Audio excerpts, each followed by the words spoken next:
नमस्ते। ओम सरस्वती भगवती नमः। मैं चंदन कुमार मिश्र हूँ। मैं मगध विश्वविद्यालय के जगत नारायण लाल कॉलेज से 2009 में। नमस्ते। ओम सरस्वती भगवती नमः। मैं चंदन कुमार मिश्र हूँ। मैं मगध विश्वविद्यालय के जगत नारायण लाल कॉलेज से 2009 में जैव प्रौद्योगिकी स्नातक प्रथम श्रेणी से उत्तीर्ण हूँ। मैं एक शोध और अनुसंधान आधारित लेखक और तनाव प्रबंधन प्रशिक्षक हूँ। मेरा YouTube क्लास चैनल ID @चंदन_माई_विद्या है। आप सभी मेरी कक्षा YouTube ऐप्स पर @चंदन_माई_विद्या खोज कर उसमें मेरी प्रस्तुत पाठों को, जिसमें चारों वेद, ऋग्वेद, यजुर्वेद, सामवेद, अथर्ववेद, श्री रामचरितमानस का पाठ है, श्री दुर्गा सप्तशती का पाठ है, श्री वाल्मीकि रामायण का पाठ है, श्रीमद् भागवत गीता का पाठ है, उसमें व्यक्तित्व विकास का प्रशिक्षण है। बहुत सारे टॉपिक्स को लेकर के किस तरीके से कोई भी मनुष्य सीख करके अपने जीवन में अच्छा पढ़ाई कर सकता है, अच्छा रोजगार प्राप्त कर सकता है। तो पर्सनालिटी डेवलपमेंट की ट्रेनिंग है, तनाव प्रबंधन के टॉपिक्स को लेकर के है, निबंध लेखन है। UPSC की तैयारी जो करते हैं वो लोग निबंध लेखन भी सीख सकते हैं और भी विषयों को सीख सकते हैं। और 40 पाठ संग्रह भी है मेरी अपने लिखी हुई बहुत सारी पुस्तक, बहुत सारे निबंध उसमें आपको मिल जाएंगे, जिनको देख करके आप सीख सकते हैं। श्री गणेशाय नमः। मेरा जन्म तिथि 10 जनवरी 1988 है। मेरा टेलीफोन नंबर 8860827901 है। मेरा ईमेल ID vidyavandanakendra@gmail.com है। मेरा पूर्व ईमेल ID myvidya@outlook.com है। श्री गणेशाय नमः। ओम नमः शिवाय। श्री गणेशाय नमः। ओम नमः शिवाय। तो आइए मैं आप लोगों के साथ शिव पुराण के जो पाठ कह रहा था उसमें आगे की पाठ सुनाता हूँ। ओम नमः शिवाय। हम भक्ति से बोलिए शंकर भगवान की जय। आइए शिव पुराण के पाठ में अगले स्कंद की पाठ में चंदन कुमार मिश्र आपके साथ करता हूँ, सुनाता हूँ। और अभी जहाँ पे हमारी पाठ चल रही हैं वो हम यहाँ पहुँचे हैं।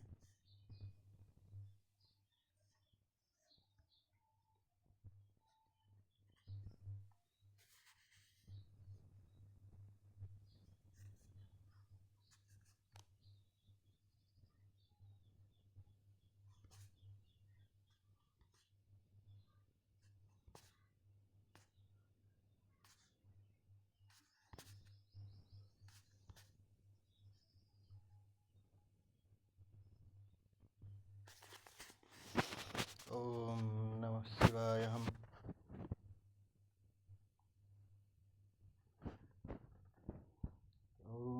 कर्पूरगौरं करुणावतारं संसारसारं भुजगेन्द्रहारं सदा वसन्तं हृदयारविन्दे भावं भवानी सहितं नमामि। त्वमेव माता च पिता त्वमेव बन्धु च सखा त्वमेव विद्या द्रविणं त्वमेव सर्वं मम देवदेवम्। ॐ नमः शिवाय। हम ओम हौं जुं शिवा ओं त्र्यंबकं यज्ञामहे सुगंधिं पुष्टिवर्धनम् उर्वारुकमेव वैद्यनाथमित्योर्मुक्ष्य वयममृतात् शिवः जुं हं मं। ॐ ऐं ह्रीं क्रीं चामुण्डाय विच्चै नमः। ॐ ग्लौं हौं क्रीं जुं शिवा ज्वालय ज्वालय ज्वल ज्वल प्रज्वल प्रज्वलम्। ऐं ह्रीं क्रीं चामुण्डाय विच्चै नमः। ज्वलहं शं लं चं फट् स्वाहम्। ॐ नमः शिवाय। हम श्री गणेशाय नमः। भक्ति से बोलिए द्विजेश्वर शिव भगवान की जय। आइए मैं चंदन कुमार मिश्र आप लोगों के साथ अपनी YouTube कक्षा चैनल ID @चंदन_माई_विद्या पर आप YouTube पे सर्च करके सीख सकते हैं। YouTube पे सर्च करिएगा @CHANDANMYVIDYA, तो उसको देख करके आप सीख सकते हैं। चंदन कुमार मिश्रा के चैनल सब्सक्राइब करके बहुत सारी ज़रूरी बात इनको देख के आप सीख सकते हैं। भगवान का आशीर्वाद आपको मिले, माता सरस्वती भगवती सरस्वती की कृपा से आप सभी को विद्या ज्ञान मिले, सभी ईश्वर का आशीर्वाद मिले, ऐसी ईश्वर से शुभकामना की प्रार्थना है। तो 27वें अध्याय के पाठ में द्विजेश्वर शिव अवतार की कथा है। भक्ति से बोलिए द्विजेश्वर शिव भगवान की जय। नंदीश्वर शिव बोले कि हे तात भद्रायु राजा, जिस पर भगवान शिव ने ऋषभ रूप में कृपा की थी, की परीक्षा लेने के लिए ही भगवान शिव ने द्विजेश्वर अवतार धारण किया था। ब्राह्मण के रूप में उन्होंने अवतार लेकर के आगे अपना जीवन निर्वाह करके दिखा रहे हैं। ऋषभ के प्रभाव से अपने शत्रुओं पर विजय पाकर भद्रायु सिंहासन पर आरूढ़ हुए। उन्होंने राजा चंद्रांगन की पुत्री सीमांतिनी से विवाह किया। एक समय राजा भद्रायु बसंत ऋतु में अपनी पत्नी सीमंतनी के साथ वन विहार करने गए। तब भगवान शिव पार्वती उस दंपति की धर्मनिष्ठा की परीक्षा लेने हेतु उस वन में पहुँचे। महान लीलाधारी भगवान शिव और पार्वती देवी ने ब्राह्मण ब्राह्मणी का रूप धारण किया और अपनी माया से रचित सिंह से भयभीत होते हुए राजा भद्रायु की शरण में गए और उनसे अपनी प्राण रक्षा करने हेतु प्रार्थना करने लगे।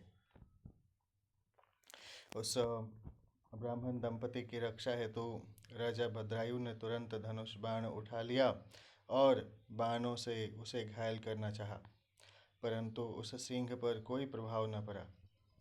उसने झपटकर ब्राह्मणी को पकड़ लिया। वह बहुत चीखी चिल्लाई, परंतु सिंह ब्राह्मणी को बलपूर्वक घसीटता हुआ भाग गया। अपनी पत्नी को सिंह द्वारा ले जाए जाने पर ब्राह्मण बहुत दुखी हुआ और रोने लगा और राजा भद्रायु से बोला कि हे राजन, आपके बड़े बड़े आयुध कहाँ हैं? तुम्हारे पराक्रम का क्या फल है? क्या आप जंगली जानवरों के आघातों से भी दुखियों की रक्षा नहीं कर सकते?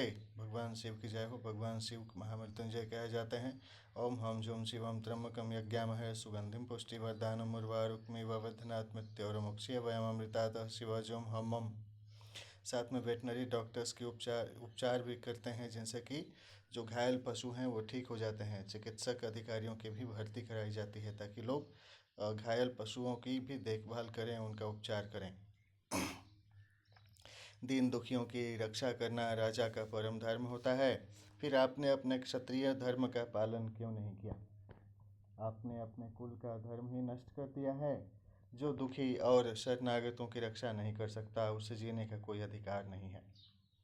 कृपण, अनाथ और दीन दुखी की रक्षा करने में असमर्थ मनुष्य को जहर खा लेना चाहिए या अग्नि में जल जाना चाहिए। अकेले समर्थ नहीं है तो बहुत सारे लोगों को साथ में बहाली करवा लें, बहुत सारे लोगों से मिलकर उसी काम को करवाएं। सबको ड्यूटी दे दें कि भाई आप लोग खाना बांटिए, आप लोग दवाई बांटिए, आप लोग सुरक्षा करिए। इसलिए पूरी संगठन सूत्र की बात होती है।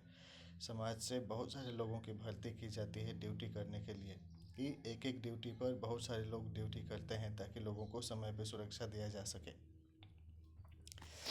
तब उस ब्राह्मण द्वारा कही गई बातें सुनकर राजा भद्रायु को बहुत दुख हुआ। वह अपने दुर्भाग्य को याद करके शोक में डूब गया। उसने सोचा कि आज मेरा सारा पौरुष नष्ट हो गया। आज मैं एक असहाय ब्राह्मणी की रक्षा नहीं कर सका, इसलिए मुझे घोर पाप लगेगा। मेरे कारण ब्राह्मण भी शोकाकुल हो गया है। उसकी स्त्री को भी सिंह ले गया है। पता नहीं उसने उसका क्या किया होगा। मुझे अपने पापों को कम करने के लिए इस ब्राह्मण देवता को प्रसन्न करना होगा। अब कथा आगे चलती है। भक्ति से बोलिए शंकर भगवान की जय। यह सोचकर राजा भद्रायु उस ब्राह्मण के चरणों में गिर पड़े और बोले कि हे ब्राह्मण, मुझे क्षमा कर दीजिए। मैं आपकी पत्नी की रक्षा नहीं कर सका। मैं अपना राजपाट सब आपके चरणों में न्यौछावर करता हूँ। यह सुनकर वह ब्राह्मण बोला कि भला मैं ठहरा भिक्षा मांगने वाला एक ब्राह्मण, मैं तुम्हारे राजपाट का क्या करूँगा? इसलिए यदि तुम वाकई मुझे कुछ देना चाहते हो तो मुझे मेरी पत्नी मुझे दान में दे दो, ऐसा उन्होंने कहा। भक्ति से बोलिए ब्रह्मदेव की जय, विष्णुदेव की जय, शिवदेव की जय। ब्राह्मण की बात सुनकर राजा भद्रायु ने कहा कि ब्राह्मण, पराई स्त्री का उपभोग तो महापाप है, उसका प्रायश्चित भी नहीं हो सकता। तब ब्राह्मण ने कहा कि राजन, मैं तो बड़े से बड़े पाप को अपनी तपस्या से पल भर में नष्ट कर सकता हूँ। तब भद्रायु ने सोचा कि मुझे ब्राह्मण को अपनी स्त्री दान करके शीघ्र ही अग्नि में प्रवेश कर जाना चाहिए। तत्पश्चात राजा भद्रायु ने अपनी पत्नी उस ब्राह्मण को सौंप दी। उसके बाद उन्होंने अग्नि प्रज्वलित की और स्नान कर देवताओं को प्रणाम करने के पश्चात उस अग्नि के 3 बार परिक्रमा की। फिर त्रिलोकीनाथ भगवान शिव का ध्यान करने लगे और उन्हीं का स्मरण करते हुए जैसे ही वे अग्नि में प्रवेश करने लगे, वैसे ही द्विजेश्वर रूपधारी भगवान शिव वहाँ प्रकट हो गए। भगवान शिव के 5 मुख, 3 नेत्र, पिनाक और चंद्रकलाधारी सुंदर स्वरूप जो कि करोड़ों सूर्यों के समान प्रकाशित था, देखकर राजा भद्रायु आनंदमग्न हो उठे। उन्होंने दोनों हाथ जोड़कर शिव जी को प्रणाम किया और उनकी स्तुति करने लगे। राजा भद्रायु की स्तुति सुनकर भगवान शिव पार्वती बोले कि हे भद्रायु, तुम्हारी शिव भक्ति से मैं बहुत प्रसन्न हूँ। तुमने सदा मेरा भक्ति भाव से पूजन किया है, अतः तुम अपनी पत्नी सहित मुझसे वर मांगो। आज मैं तुम्हारी मनवांछित अभिष्ट वस्तु प्रदान करूँगा। मैंने ही तुम्हारी परीक्षा लेने हेतु ब्राह्मण का रूप धारण किया था। अब ब्राह्मणी के रूप में स्वयं देवी पार्वती थीं और वह सिंह मायावी था। तुम अपनी परीक्षा में सफल हुए हो राजन, कहो क्या चाहते हो। भगवान शिव के ये उत्तम वचन सुनकर राजा भद्रायु बोले कि हे देवाधिदेव भगवान शिव, आप सबके परमेश्वर हैं। आपके स्वरूप के साक्षात दर्शन पाकर मैं धन्य हो गया हूँ। मैं सकुटुंब आपके श्री चरणों की भक्ति करना चाहता हूँ।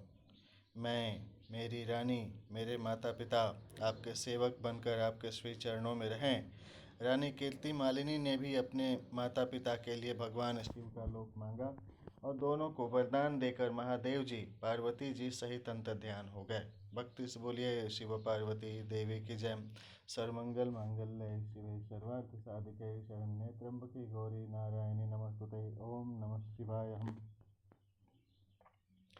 राजा रानी अपने नगर लौट आए। फिर 10,000 वर्षों तक राज्य करने के पश्चात वे दोनों भगवान शिव के धाम हो गए।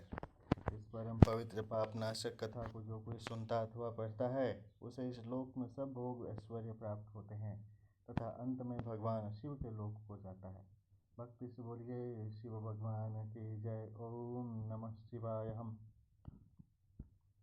28वें अध्याय की कथा है यतिनाथ हंस रूप अवतार की कथा सुनिए। भक्ति से बोलिए हंस वाहिनी देवी सरस्वती की जय। ओम सरस्वती नमः। ओम ब्रह्माणी नमः। तो 28वां अध्याय यतिनाथ हंस रूप अवतार की कथा है। नंदीश्वर शिव बोले कि हे मुनीश्वर, अर्बुदाचल पर्वत के पास भील वंशोत्पन्न आहुक नाम का एक भील रहता था। उसकी पत्नी का नाम आहुका था। वह बहुत पतिव्रता थी। वे दोनों पति पत्नी भगवान शिव के परम भक्त थे। एक दिन वह शिव भक्त भील भोजन की तलाश में बहुत दूर निकल गया। संध्या के समय भगवान शिव सन्यासी का रूप धारण करके उसकी परीक्षा लेने आए। वह भील भी शिकार से घर लौट आया था। तब यति रूप में शिव जी उनके घर पहुँचे। भील ने उनका विधि पूर्वक पूजन किया। इस पर यतिनाथ बोले कि हे भील, मैं रास्ते से भटक गया हूँ और आसपास जाने का मार्ग भी नहीं पता चल रहा है, क्योंकि शाम हो चुकी है। अतएव आप मुझे रात्रि के लिए आश्रय दीजिए। सुबह होते ही मैं यहाँ से चला जाऊँगा। यतिनाथ के वचन सुनकर वह भील बोला कि स्वामी, मेरे घर में तो बहुत थोड़ा सा स्थान है, आप यहाँ कैसे रह पाएंगे। भील की बात सुनकर वह चलने लगे। तभी भीलनी ने भील से कहा कि स्वामी, ये मुनि हमारे अतिथि हैं। अतिथि तो भगवान का रूप होता है, इसलिए आप इन्हें यहीं रहने दीजिए। आप दोनों घर में रहना और मैं बाहर रह जाऊंगी। अपनी पत्नी के वचन सुनकर भील बोला कि तुम घर के भीतर रहो और मैं बाहर रह जाऊंगा। यह कहकर वह भील घर से बाहर आ गया और बैठ गया। प्रातःकाल जब वह सन्यासी और भीलनी घर से बाहर निकले तो उन्हें पता चला कि भील को जंगली पशुओं ने खा लिया है। यह देखकर वे दोनों बहुत दुखी हुए। तब वह सन्यासी बोला कि मेरी वजह से तुम्हारे पति की मृत्यु हो गई है, हे देवी मुझे क्षमा कर दीजिए। तब वह भीलनी कहने लगी कि आप दुखी न हो, अतिथि की रक्षा करना हमारा धर्म है और मेरे पति ने तो अपना धर्म निभाया है। यह कहकर उस भीलनी ने चिता तैयार की और उसमें अग्नि प्रज्वलित कर सती होने लगी। उसी क्षण भगवान शिव वहाँ प्रकट हो गए और बोले कि तुम धन्य हो, मैं तुम पर प्रसन्न हूँ। तुम अपनी इच्छा अनुसार वर मांगो, मैं तुम्हारी इच्छा अवश्य पूरी करूँगा। ओम हम जुम शिवम त्र्यंबकम यज्ञामहे सुगंधिम पुष्टिवर्धनम उर्वारुकमिव वेद्धनाथ मृत्योर्मुक्ष्य वयम अमृतात् शिव जुम हम। तब देवाधिदेव महादेव जी को इस प्रकार सामने पाकर भीलनी बहुत प्रसन्न हुई और शिव जी की स्तुति करने लगी। बहुत कहने पर जब भीलनी ने कुछ नहीं मांगा, तब भगवान शिव बोले कि अगले जन्म में मैं हंस रूप में प्रकट होऊंगा। तुम विदर्भ नगर में भीमराज की पुत्री दमयंती के रूप में जन्म लोगी। उस समय यह भील निषाद देश का राजपुत्र होगा। उसके पिता वीरसेन होंगे और उस जन्म में उसका नाम नल होगा। तब हंस रूप में मैं तुम दोनों अर्थात नल दमयंती का मिलन कराऊंगा। उस समय तुम समस्त राजभोग भोगने के पश्चात मोक्ष को प्राप्त होगे। अब भगवान शिव प्रकट हो गए तो एक भक्त हैं जिनको कि भगवान ने जिला दिया। तो भक्ताइन थी, वो किन से ज़्यादा प्रभावित हो गई? तो भगवान से। वो बोली कि भगवान अब आप ही हमको रख लीजिए अपना भक्ति भक्ताइन के रूप में। वो मर गया तो उसको जिला दिए, तो हमको भी जिला सकते हैं। तो भगवान से ज़्यादा वो मतलब भगवान से भक्ति के बाद क्या बोले कि भाई अब भगवान का भक्ति हमेशा मिलता रहे, आशीर्वाद हमेशा मिलता रहे। ऐसा ही भगवान का आशीर्वाद पाने के लिए लोग तप करते रहते हैं। तो उन्होंने बताया कि चलिए आप लोगों का आगे बहुत सारा भगवान का आशीर्वाद मिलेगा। यह कहकर भगवान शिव वहीं शिवलिंग के रूप में स्थित हो गए और भील के धर्म के प्रति अचल रहने के कारण यह लिंग अचलेश नाम से जगत प्रसिद्ध हुआ। अगले जन्म में भील नल भीलनी दमयंती बने और भगवान यतिनाथ शिव ने हंस रूप में जन्म लिया और उनके पूर्व जन्म के पुण्य से प्रसन्न होकर उन्हें सुख प्रदान किया। भक्ति से बोलिए शिव पार्वती भगवान भगवती की जय। ओम नमः शिवाय। हम अब 29वें अध्याय की कथा है। श्री कृष्ण दर्शन अवतार की कथा सुनिए। भक्ति से बोलिए शिव भगवान की जय, सरस्वती देवी की जय, ब्रह्मदेव की जय, लक्ष्मी देवी की जय, विष्णुदेव की जय, शिव भगवान की जय, पार्वती देवी की जय। ओम नमः शिवाय। हम श्री कृष्ण गोविंद हरे मुरारे हे नाथ नारायण वासुदेवम। ओम नमः शिवाय। हम तो 29वां अध्याय श्री कृष्ण दर्शन अवतार की कथा सुनिए। भक्ति से बोलिए श्री कृष्ण भगवान की जय।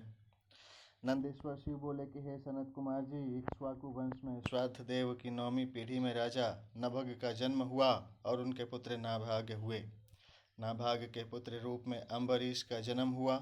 वे परम विष्णु भक्त थे।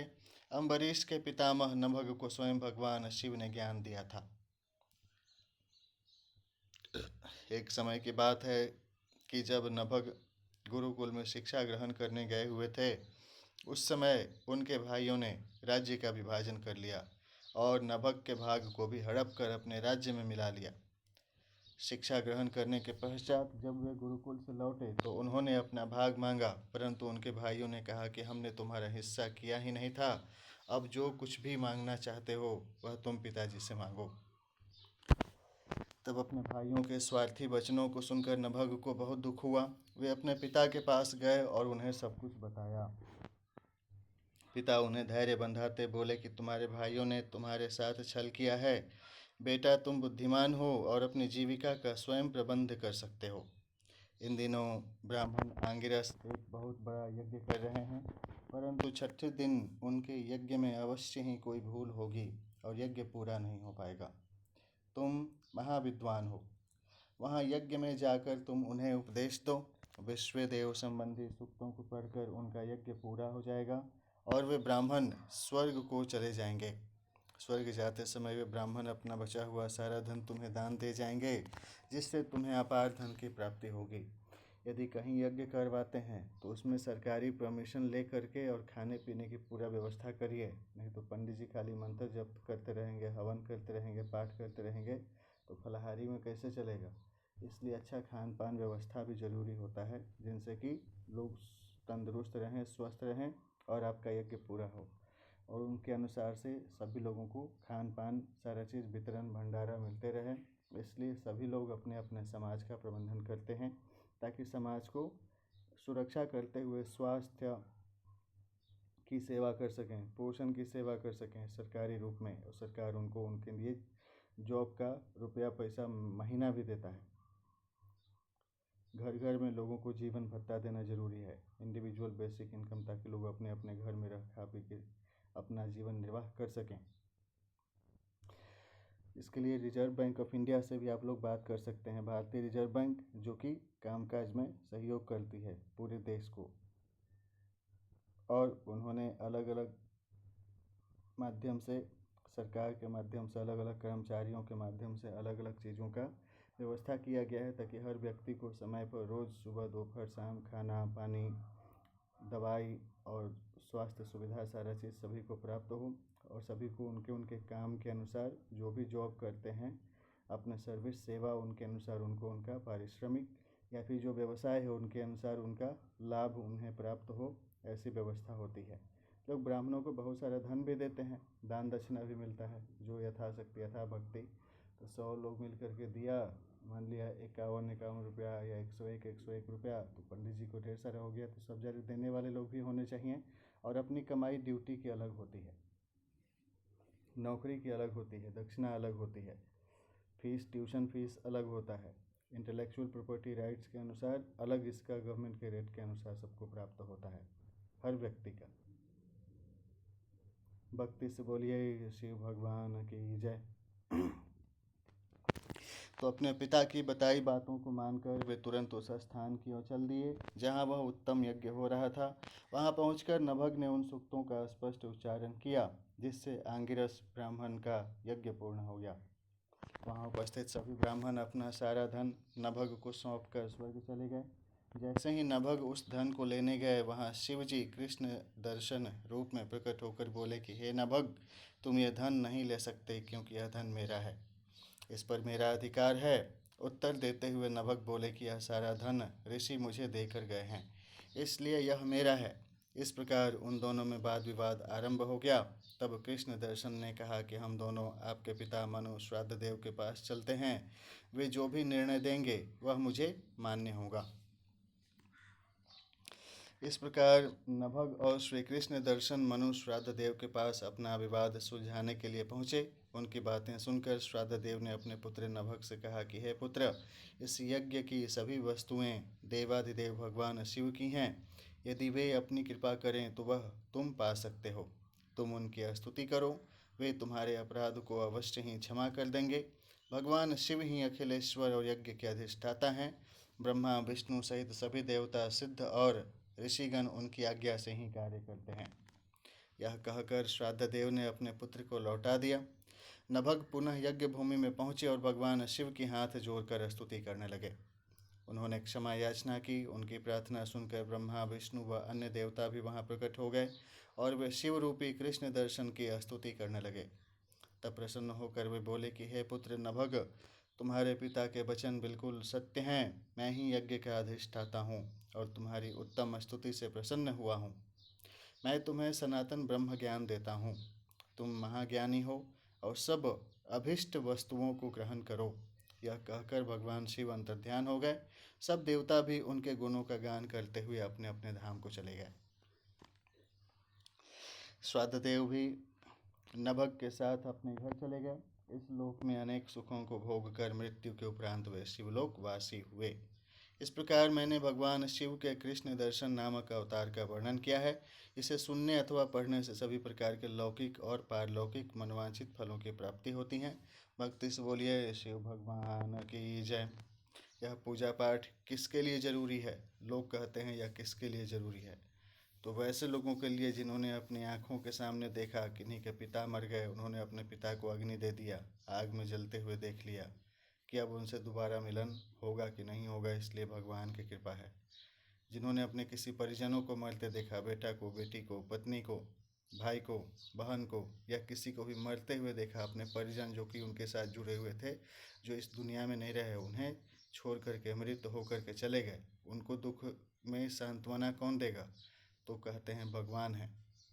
भगवान का नाम जप करिए, भजन करिए, भगवान के आशीर्वाद से आपको जीवन यापन में सहयोग मिलेगा। कोई विपत्ति में पूरा एकदम क्या है, परेशान है, उसको लोग परेशान करता है तो गलत बात है। इसलिए पूजा पाठ का सहारा होता है, धर्म यज्ञ का सहारा होता है, पाठ सत्संग का सहारा होता है, ताकि जो दुखी हैं वो थोड़ा समय निकाल करके रो सकें, थोड़ा समय निकाल करके भगवान को याद कर सकें और उनको रहने जीने खाने में सहयोग किया जा सके, भंडारा में सहयोग किया जा सके, उनके केस की जांच हो सके, उनको उनका न्याय मिल सके और इस हिसाब से उनको पुनर्वास मिल सके, नौकरी मिल सके, अनुकंपा मिल सके। मान लिए कोई किसी कारण से शहीद हो गए तो उन शहीदों को सही सम्मान मिल सके, शहीदों के परिजनों को कोई ढाढ़स बढ़ाने वाला हो, सहयोग देने वाला हो, जो वीर गति प्राप्त हुए हैं उनकी सुरक्षा के लिए, उनके परिजनों की देखभाल करने के लिए, इसलिए यज्ञ त्यौहार की आयोजन की जाती है कि आप लोग साथ मिलकर के बैठ के एक साथ एक जगह सेवा कर सकते हैं। चावल ही चुनना है तो 10,000 आदमी एक जगह बैठ के चुन रहा है, 1 किलो चुन दिया तो कितना होगा, 10,000 किलो हो गया। उसी हिसाब से बहुत सारे लोग एक साथ संगठन में बैठ कर के सुनते हैं, पाठ भी करते हैं, देखते भी हैं, लेकिन वॉल्यूम इतना ही रहे ताकि लोगों तक मैसेज चला जाए। माइक का वॉल्यूम थोड़ा कम रखना चाहिए और ज़रूरी बात होना चाहिए, साथ बैठें, खाना बनाएं, खाएं, या साथ मिल कर के लघु एवं सूक्ष्म उद्योग की व्यवस्था करें। कुछ लोग पंखा बनाने के लिए बैठ गए, कोई चावल बुनने के लिए, कोई कुछ के लिए, कोई कुछ के लिए, तो इसलिए सबकी देखभाल की आवश्यकता होती है। जो सुखी हैं वो लोग भी बैठते हैं, और जो लोग थोड़ा क्रूर टाइप के हैं उनको वैसे जगह से भाई थोड़ा मार पीट के भगा दीजिए, ताकि लोग जो हैं दुख में हैं उनको मदद मिले और कोई उनको परेशान नहीं कर सके। धर्म के नाम पे कोई किसी का शोषण नहीं करे। ऐसा नहीं कि भगवान के बारे में कोई पढ़ रहा है और दूसरा आदमी भगवान का फ़ोटो खिंचवा लिया, भगवान के जैसा खाली कपड़ा पहन करके आ गया सामने की दर्शन देने आए हैं और उसके साथ बेईमानी करने लगा। उसमें भी सावधान, उस पर भी ध्यान देना है। ऐसे भी लोग हैं। जो पूजा पाठ कर रहा है, पूजा पाठ क्या है, भारतीय सभ्यता संस्कृति का प्रचार प्रसार है, इसलिए जो मेहनत किया है उसको उनका मेहनत का कमाई का फल मिलना चाहिए, लाभ मिलना चाहिए। सभ्यता संस्कृति का संरक्षण होता है, इतिहास भाषा का संरक्षण होता है, लोग भविष्य में भी उस देश की सभ्यता संस्कृति को जान पाते हैं, इसलिए यह सब जरूरी होता है। भक्ति से बोलिए शिव भगवान की जय। अब 30वां अध्याय है भगवान शिव का अवधूतेश्वर अवतार के कथा सुनिए। भक्ति से बोलिए शिव भगवान की जय। इसलिए भगवान आए तो जादू दिखाएं, जादू दिखा करके भक्तों को तुरंत अपना मदद करें। जैसे तुरंत हाथे में सामने फल प्रकट कर दिए, मिठाई प्रकट कर दिए, भक्तों को खिलाने लगे, भक्तों को लगा कोई जीवन दान देने वाला आ गया है, तो उसके बाद से भक्ति अच्छा से करने लगेगा। अब 30वें अध्याय की कथा सुनिए। भक्ति से बोलिए शिव भगवान की जय। भगवान शिव का अवधूतेश्वर अवतार की कथा सुनिए। नंदेश्वर शिव बोले कि हे ब्रह्मपुत्र,